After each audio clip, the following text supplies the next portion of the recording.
So here's how you can do the voice text on Android. So let me show you how you can make it work.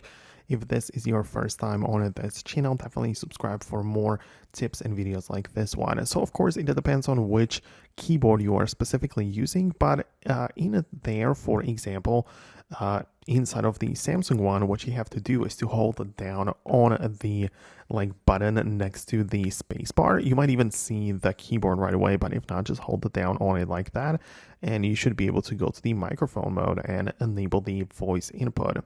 If that's not the case, really, you can open up your settings app and proceed to the settings of your keyboard. So as I said, it depends on which keyboard app you are using. You might be using the one from Samsung or Gboard from Google or whatever else, but you have to go to the settings like that.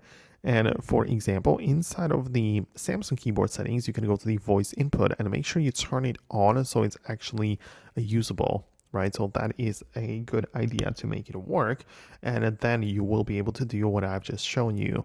It also applies to the other keyboards, so you can as well go to the Gboard if you're using that and go to the settings there, and you can as well play around with the options for voice input, but it all basically means the same thing. You just have to enable it inside of the settings and then trigger it or turn it on using this controller. So it might be either part of the corner, or it depends on your phone, but you should pay attention to the microphone icon, and then you should be able to use the voice to text. So that's all I really wanted to explain in this quick tutorial. In case of any further questions, leave them below in the comments.